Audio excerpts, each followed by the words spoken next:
This is our third podcast in a pub today. How are you feeling? Are you all right there? I'm fantastic. I've had a lot of sausage rolls, and the food generally is it's very puppy, isn't it? Yeah. Did I hear you tell the barman you were drunk? No, I didn't hear that. I'll bring a thing of chips over here for us, then we can... You do that, George, and also start speaking before you're invited. That's absolutely right. It's protocol. There are no rules. There are no rules on the podcast. You can do whatever you want.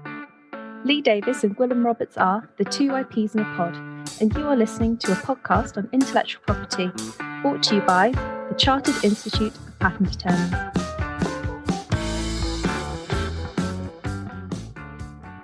We could just go straight to the guests, couldn't we, rather than a friendly banter thing? No, where'd you get your jumper? Where did I get my jumper? Oh, it's a very old jumper, which it probably looks. It's like my comfy Friday jumper, because we've worked through a pandemic, and you get used to like comfy clothes at home. Well, obviously, post-pandemic, coming out of the pandemic, we still tend to work at home on a Friday. Yes. So you do. Yeah. So this is my Friday work-at-home jumper. And I thought, well, I'm coming to a pub in London, I should still feel comfy, like I'm sat at home. So I have no idea where I got it from. It may have even been when it was still open. C&A. Who knows? Oh, happy days. It looks like your fishing jumper. It's like It has gone fishing. It has gone fishing. Yeah. It doesn't smell like your fishing jumper, just to be really, really clear. Yeah. Ah, dear. The beauty of doing real-world podcasts is I can smell your You can jumper. smell me. And I can smell you now because of course, I've had this ongoing 2-year sinus thing. So it didn't even matter that you were on a screen somewhere else in the country. I couldn't smell you in person anyway, whereas I can now. And you smell divine. Thank you so much. And you've got tiny polyps. Thank you. Yeah. Tiny. That's quite possibly one of the worst bits of banter we've ever done. But should we crack on the podcast? Yes. Because we've got an August visitor with us today, and we've got Duncan Matthews. Just because he's been here before doesn't mean he's rude. George, would you introduce yourself for our listeners, please? Sure. Hello, I'm Jorge Contreras. I'm a law professor at the University of Utah in the United States and visiting this term at the London School of Economics. It's a great pleasure to have you on the podcast. Thank you. When Duncan said you were here and suggested that he might be able to get you to come along, we were stoked, weren't we? It was like, this is going to be really, really good. Duncan, you're an old friend of the podcast and of SEPA. So, remind us who you are. Thank you. I'm Duncan Matthews. I'm a law professor at Queen Mary University of London. So it's great to have you both here, and I know you've got huge shared interests. So we're hoping this is going to be a conversation between the two of you as much as it is between me and Gwilym, because we don't really know where we are on this one, do we? And we've run out of banter. And we've run out of banter. Yeah. Absolutely. I was wondering where might be a place to start, and because we've already started to talk about the pandemic and the fact that we've come out of the pandemic and all of those kinds of things, I know, George, that you pioneered legal means for IP rights holders to waive patents, and that's something that we've discussed on the podcast, and so that's something that SEPA obviously needed to develop a position around. So, and I know that was for altruistic and kind of commercial purposes. How did that read across to the pandemic? How did your work kind of influence where we went with things like patent waiver? The Open COVID Pledge. Yeah. Yeah, it certainly was part of the conversation.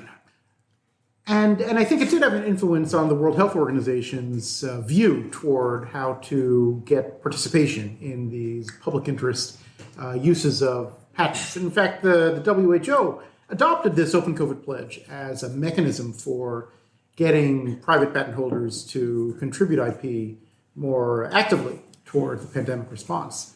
So this was a first attempt, right? This was a very long window. I think they at the WHO were still thinking about how to make this work better in the next pandemic, which, heaven forbid, will probably come at some point soon. Hopefully 100 years off, maybe, if history repeats. Yeah. But In between intra-pandemics, though, that's a slight concern, isn't it? Because what we saw beautifully, straight into the meat of the talk here, but what we saw beautifully during the pandemic was this lovely collaboration, cooperation, because everybody basically had literally skin in the game. And I'm sure when the next pandemic comes, we'll see a beautiful collaboration once again. It's is it breaking down a bit in between pandemics at the moment? Some of the lovely altruistic stuff isn't perhaps quite so evident there. It is fascinating to see how it's developed, right? Now, many of the companies who collaborated to develop vaccines are suing each other for patent infringement. which is, again, not unexpected, really. The surprising thing is that they didn't do it during the pandemic.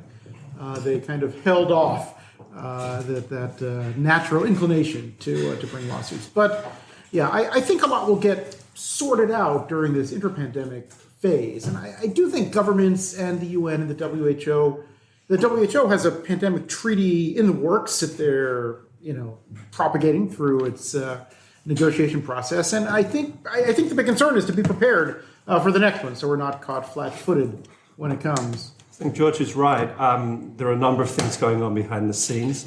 As we've been discussing, the World Trade Organization in June last year established a decision which essentially isn't really a waiver. It just clarifies some of the existing TRIPS flexibilities on the use of compulsory licensing. Yeah.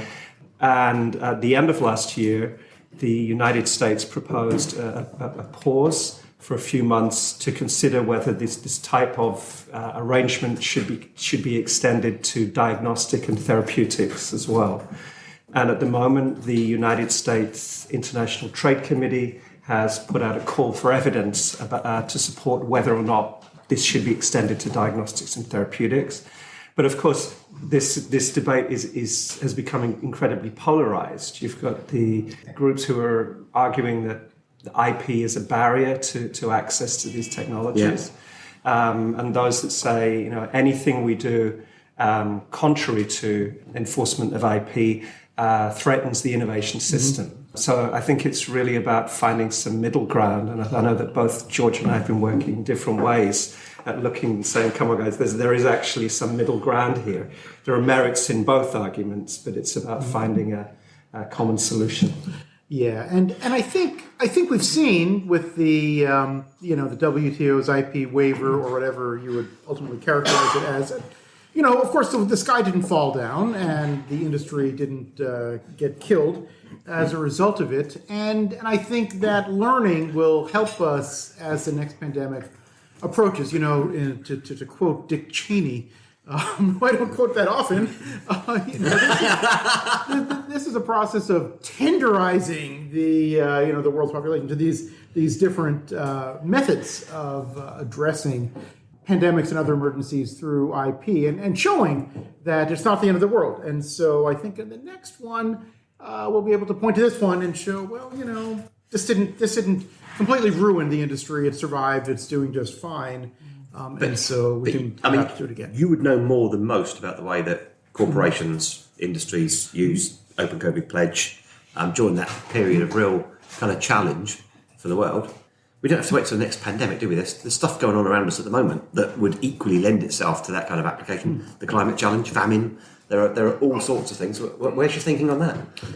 Yeah, there are plenty of global health emergencies beyond pandemic 2.0. I mean, the thing about the pandemic, I think, that really crystallized the industry was its suddenness and its immediacy. And I think psychologically we look at things like climate change and can tend to take the approach of Louis XIV and say, well, yes, this is a bad thing, but not in my time. And Dick Cheney, Louis XIV. This is extraordinary. Big. Two of my heroes. They're also my heroes. Yeah. So I think pandemics. There's something special about pandemics, just because of their immediacy and the threat. The pan bit was quite important. Everybody was living that same world because he's come out a lot. I mean, we were podcasting about it quite heavily, weren't we, when it was all going on about the waiver and everything else? But actually, it didn't make a big difference, and a lot of the emotion was probably more around the pandemic and the fear than possibly the actual IP issues. Yeah, and by the time the waiver was approved at the WTO, I mean, everything had already happened that was important, I think, in terms of the vaccine development. You might disagree, but... Yeah, well, I disagree on the use of the term waiver, because I think it's definitely not a waiver. That is what they called it. India and South Africa, of course, in October 2020, proposed a waiver on all relevant IP during the pandemic. But I think there was a successful pushback, particularly by the European Union, Australia, Switzerland, and a few others pushed back against this idea and came up with this, essentially what formed the final decision, which is anything but a waiver, which is sort of waiver light maybe.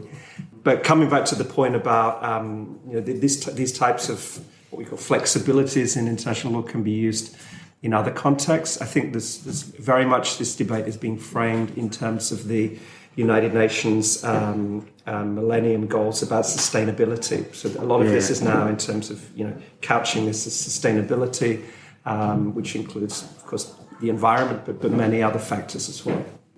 So just sticking with the pledge for a wee bit, if we can, if that's okay. In terms of how you have seen the outcomes of that, was it more about the rapid adoption of those technologies, so the kind of getting them to market quickly, etc., or is it more the case that it's about encouraging people to have eyes open to what's happening, so they can be more adaptive, that they can add to, that they can build on? So is it just about opening the system up to more eyes? So the idea, our idea behind the Open COVID Pledge, and I don't speak for all the pledges around the world, but the Open COVID Pledge, the idea was to create an open innovation landscape, right? So there are certain areas, for example, contact tracing, in which lots of companies have patents. And what you wanted to see, though, was broad innovation all across the world in spaces like this, without fear that they were going to get sued by a Microsoft or Google or somebody like that. Yeah. And to some degree, I think that happened.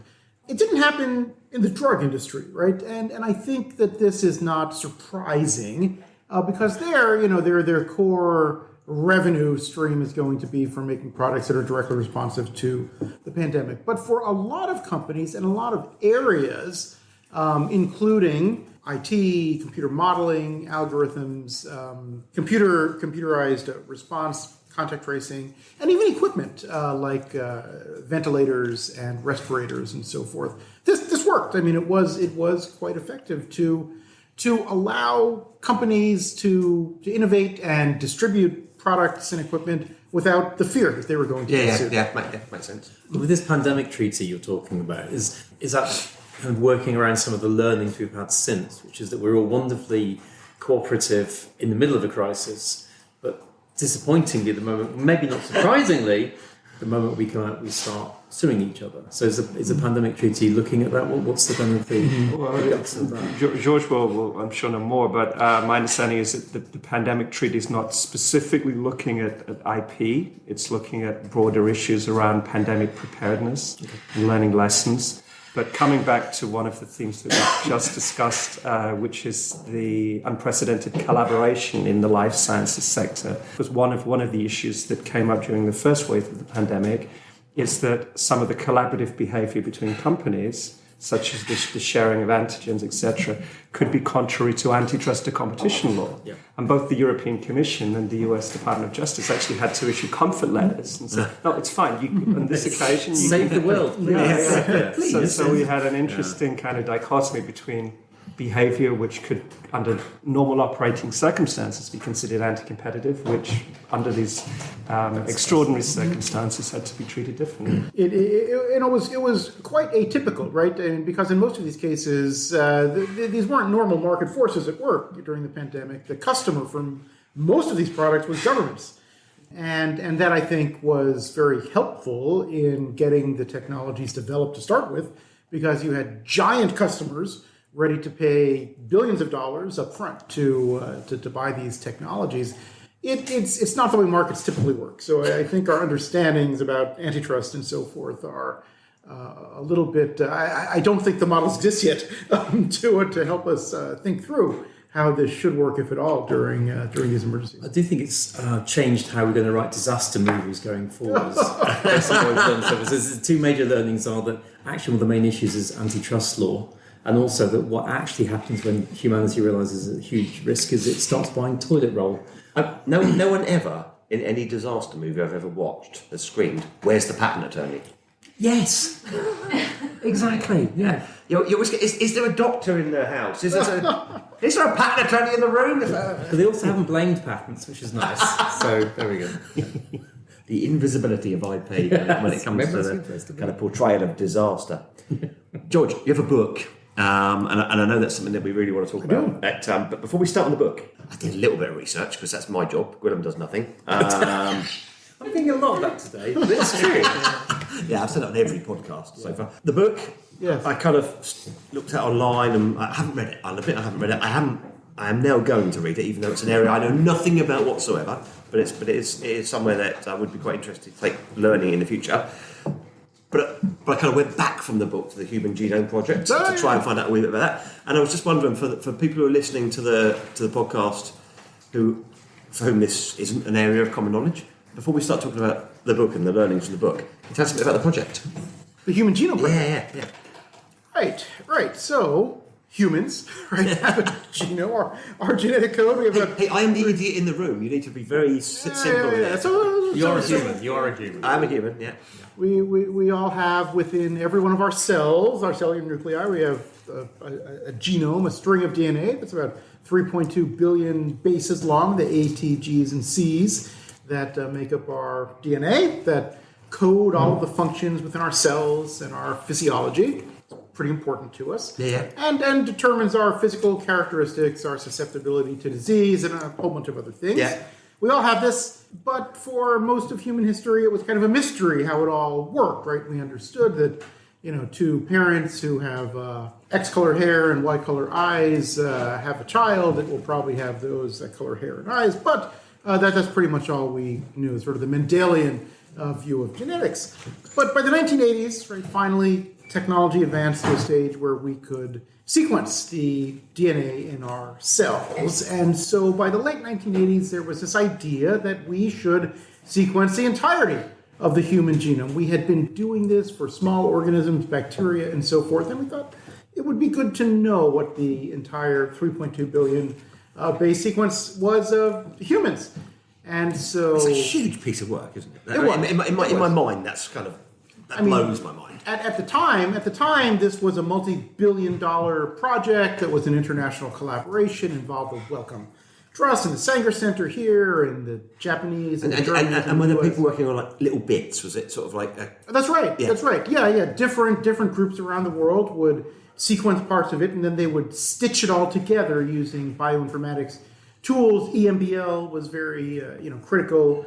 For example, here in Europe, in that sort of computational stage, where the piece sequence here would get stitched together with the piece sequence there, so that we built up the entire human sequence. And the idea was, if we knew what the baseline sequence was, then we would know when people had some deviation from it and they had a disease, we would understand why they got that disease. That's the sort of rationale for it. I mean, there's more to say if you like. No, tell us as much as you think that we need, but I mean, I understand that. No, I love that. And then that draws us to the book. It does. We've already mentioned movies, but if you were in the elevator, from what I can see of the book, there's a hell of a movie story behind this. What would your elevator pitch be to the producers if you want to get the movie made from this book?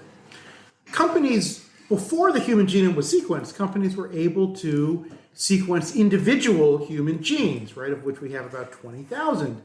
And when they did that, they were able to get patents that covered those genes. And so a lot of the human genome was being patented, and that prevented people from getting diagnostic tests unless they could pay a lot of money for them to these companies.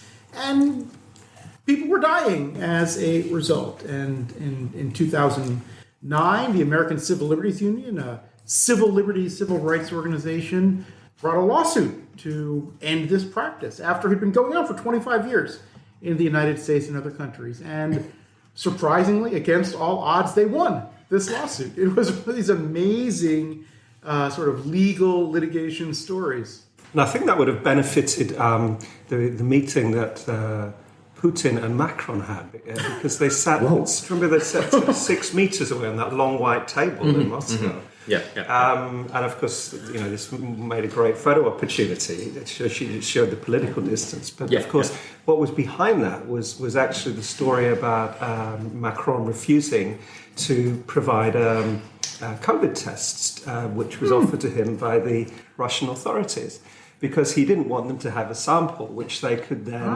perhaps use for, to plant some, evidence that he was having maybe an illicit affair, or to analyze his DNA to find maybe some psychological or physical weaknesses. So, he was sitting there because he refused to give exactly the sample which relates to this. So or like Russian clones of French people. We could have had Russian clones of French people, indeed. That's exactly the same as my grandmother, who made me throw away my toenail clippings because she said otherwise the fairies would get me. It's basically the same thing, isn't it? Where am I at the moment?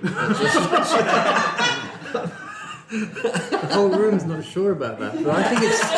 I'm not saying that the fairies were doing genome sequencing on that. I'm just saying that. By fairies, she meant the CIA. Oh, that could be it. Yeah. So the Civil Liberties Agency was the one who was involved in all of this, and so they were driven by the general concerns. Again, this comes back to the concerns over using the patent system for nefarious reasons. It sounds like they showed that it was being used for nefarious reasons, which is always concerning for this podcast. Well, not nefarious, so to speak, but certainly commercial reasons, right? And in the United States, where we don't have a national healthcare system, it's a market-based system. When insurance didn't cover the test. So the gene that the book is about, or the BRCA genes, and they're closely related to breast cancer and ovarian cancer. And if you have certain mutations in these genes, you're 8 to 10 times more likely as a woman to develop breast cancer or ovarian cancer. 80% lifetime risk, which is almost certain. If you have one of these mutations today, the standard of care is to get prophylactic surgery to remove the breast tissue or the ovarian and fallopian tube tissue that will become cancerous because it's such a high likelihood. But when these genes were patented, the one company that was able to offer these tests was charging like $300 or $3,000 US for the test, which was something that insurance companies were not covering in the US for at least a decade. And so a lot of women were left without the ability to find out whether they held one of these mutations. And in the UK, my understanding is that the NHS were using the same test kits, and the tests were sent to the United States, where they were analysed, and the results then sent back to the consultants in the NHS. And I'm sure we'll come later to what happens to all the data, which is collected by an American company about patients in the UK or elsewhere in the world. Yeah, it's an international story, and it played out differently in the US, the UK, Australia, Canada, and so forth. The book focuses on the US story, but it really, as many of these patent stories are, was an international story. And that control over data is becoming a massive part of the whole story as well, isn't it? Sorry, in podcast world, we recently did a session on trade secrets. We did. But in our world, about 20 minutes ago. So, so we're really... No, it was 3 beers ago. so we're really hot on that topic. But is that an area where you see more concerns arising about who owns those secrets, and indeed whether the governments are able to crack those and get into those secrets? Is that something that's going to happen? Yeah, well, if they're privately developed, at least in the US, the government doesn't really have a way to extract the secrets. And this was the case with this very company. Patents last for 20 years from the date they're filed, as we all know. And this company in 2004 realized, well, we have these patents on this gene which have been extremely valuable for us, but they're going to expire at some point. And so what would be a better business strategy is for us to collect all of this data. People send us their blood samples and we sequence the DNA, and we know whether they got breast cancer or not from their medical records. And so why should we give away that information? And so this company, Myriad, assembled the largest database of these mutations anywhere, and they did keep it a secret for decades.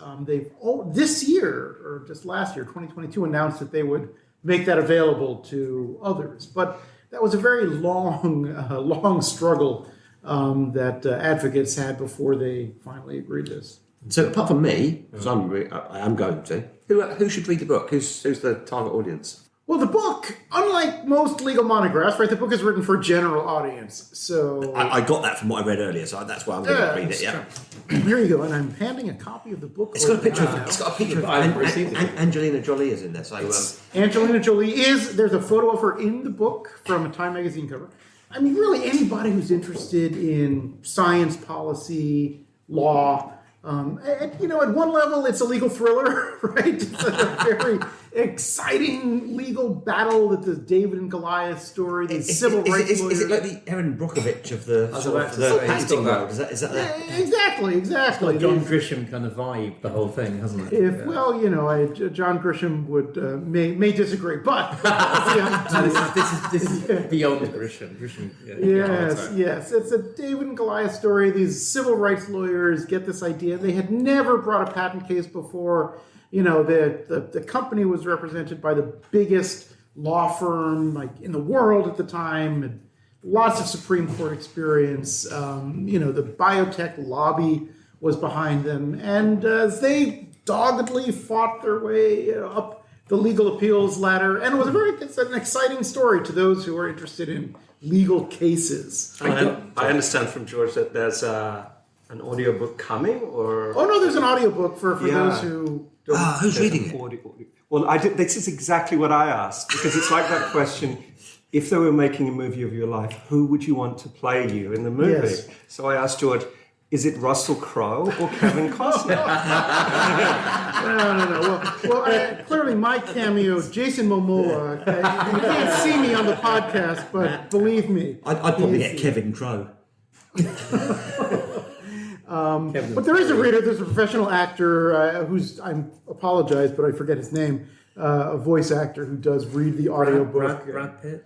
I would have remembered that.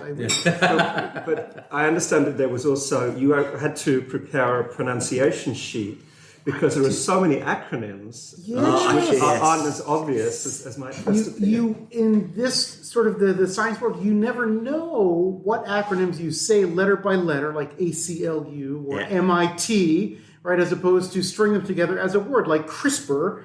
For gene editing, that's just a word. So anyway, yes, I did put together a pronunciation guide. So for those who are sticklers and listen to the audiobook, almost all of the pronunciations are correct. So I'll read the Nature review. Nature.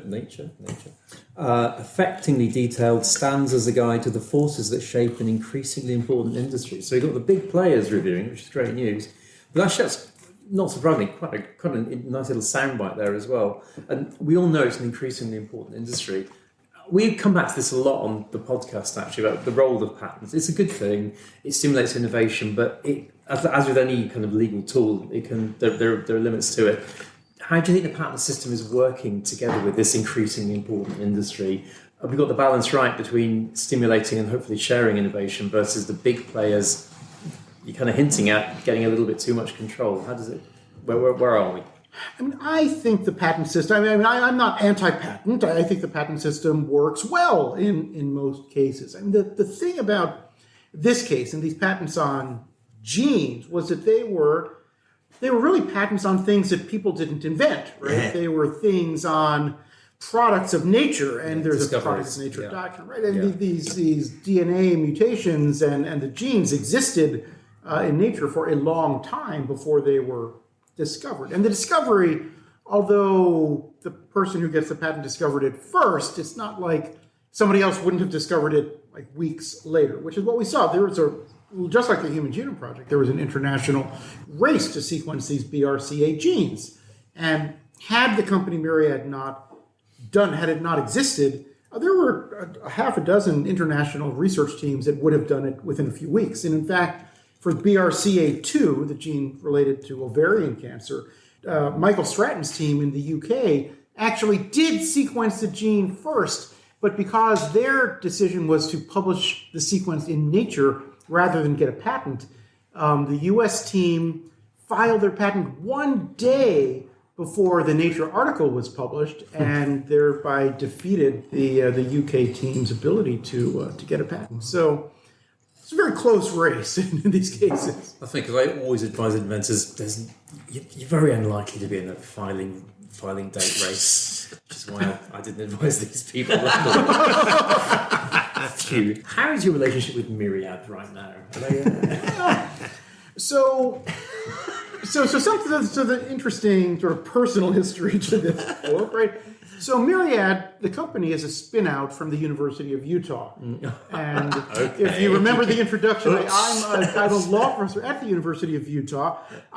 It's purely coincidence, though. I started this book when I was in Washington, D.C. at American University, and then only moved to University of Utah by coincidence after that. And in fact, I probably wouldn't have finished the book had I not been at University of Utah, because it was a wonderful opportunity to get inside of the organization, the system. And I interviewed in-house lawyers and scientists and executives, none of whom were still at the company at the time, right? That's the key. Right.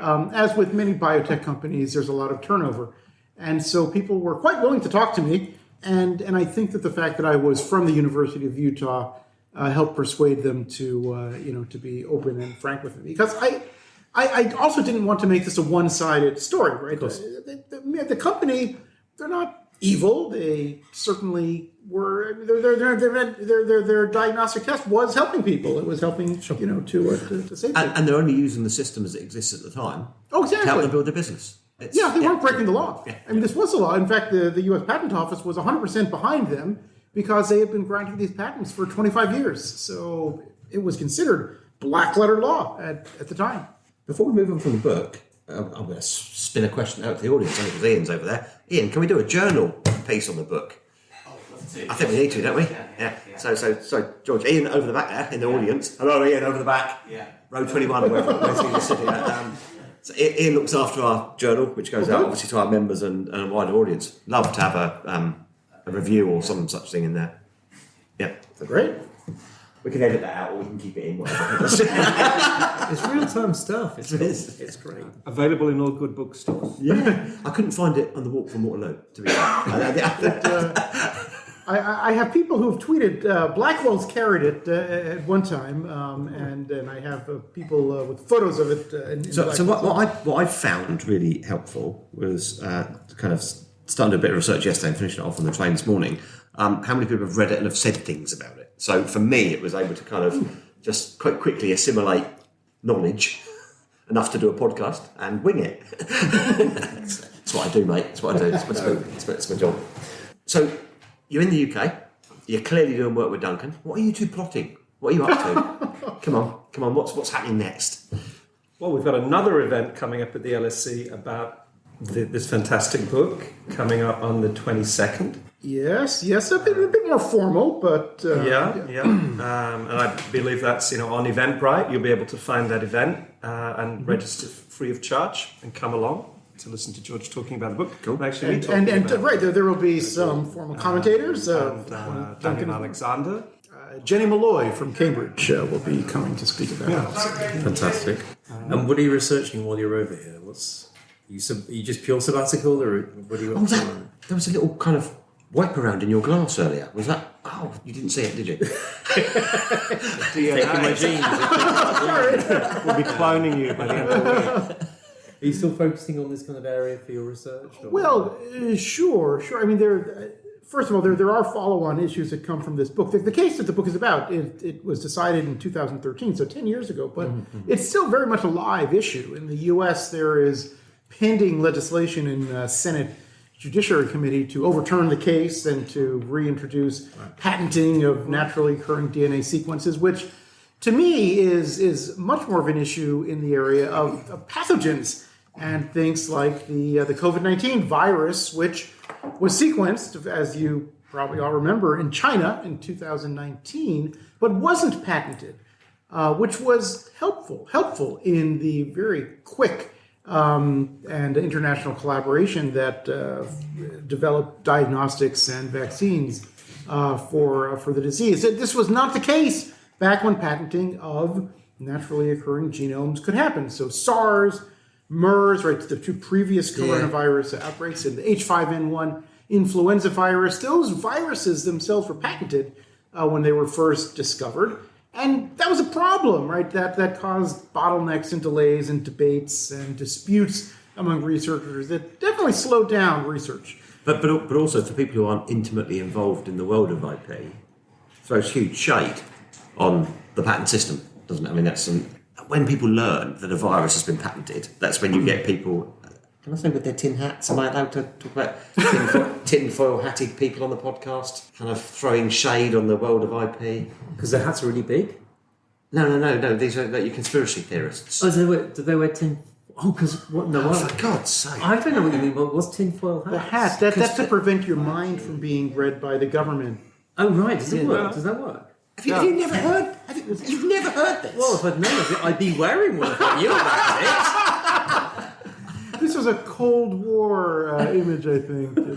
You've gone down in my estimation. Oh, God, I'm not wearing a tinfoil hat. No, because you didn't know about them. I'm sorry. Yeah, no. Where were we? Anyway. It just struck me that what George was talking about there was used so many times by those who wanted to sort of suggest that viruses have been manufactured. There is a patent, therefore someone has manufactured this, because they associate the patent process with invention, with creation, with creation, with protection. I get it. Not understanding that. Yeah, and even beyond I've got that marginal theories like that, it's certainly true. I mean, even without patenting the virus itself, there's ample room for patenting, right? I mean, as we see with the patent wars going on around COVID-19, there are plenty of patents on the vaccines and the spike proteins and all of these components of the drugs and the vaccines. So you don't need to patent the underlying naturally occurring virus in order to commercialize some of these inventions. And of course, one of the reasons why we were able to have multiple vaccine candidates so fast was because of the patent system, because this underlying research had been already established, whether that's mRNA or other types of vaccine technologies. They were patented, and a lot of the licensing agreements which you then put in place enabled the rollout and scaling up of those vaccine deliveries. So, the patent system actually worked well in many respects during the pandemic. I mean, we've talked about a few days when it was a hot topic in the middle of the pandemic. We did a lot. But Duncan, you mentioned about you don't want to call it the TRIPS waiver. You want to call it the TRIPS something else, and that was really interesting because I'll ask you in a minute what you want to call it. Sorry, for everyone who can't see what's happened here, I know Duncan leant forward in a semi kind of passive aggressive way. Dare you? You have the right to reply. No, the TRIPS thing, it was quite interesting because it did become very polarised, and I think a bit like the tin hat thing. People outside this kind of fairly rarefied debate, there's some basic misconceptions about what the patent system's for and what it does and everything. But one thing I learned from the TRIPS debate was there's a far deeper issue going on there, which was that this international kind of IP harmonisation system was designed to bring up developing countries to the same level, and that actually seems to have been really spurring the main debate about whether the waiver was the right thing to do, because TRIPS generally was considered to have failed because it had just favoured developed countries, basically. So what should I call it, Duncan? What's the answer? Gwilym, I've just looked this up on my Star Wars phone. You're so cool. For those of you who can't see. But now you need to say it in the style of Yoda, who is the It is the baby Yoda. It is the baby Yoda on the phone. If you've got all the verbs at the end of the rest of your... For those of you listening in black and white, it's the baby Yoda. Okay, so this is very nerdy. So this so-called TRIPS waiver, it's actually called the WTO Ministerial Decision on the TRIPS Agreement of the 17th of June, 2022. I don't see any mention of a waiver in there. It's not a waiver, it's just a clarification of the compulsory license. And out of interest, actually, so it's a completely different podcast, but has anyone actually enacted anything off the back of the not TRIPS waiver? Well, again, I mean, this probably comes back to often the opponents of using compulsory licensing provisions, and I'm sure we'll have a comment on this.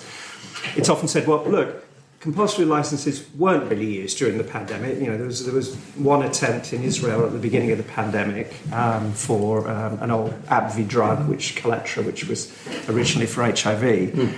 But compulsory license provisions were there, and nobody used them. So it just shows that they're not helpful. When actually, I think all of us know who work in the patent profession that there's always the threat behind the scenes during negotiations, particularly with health ministries, that if you don't come to the table with a reasonable offer, there's always the possibility that the nuclear option is that there can be a compulsory license. So the mere fact that they weren't followed through on doesn't mean that they weren't a useful policy tool. Yeah, and again, I think the biggest use of this this whatever you will call it W word was that it lays the groundwork, right? It lays the groundwork. In the next pandemic, it won't be a shock or surprise that this kind of thing is proposed, right? We've been sort of inculcated already with the idea that such a thing might happen. Tenderized. You said that a lot. Tenderized. Yeah. Again, Dick Cheney.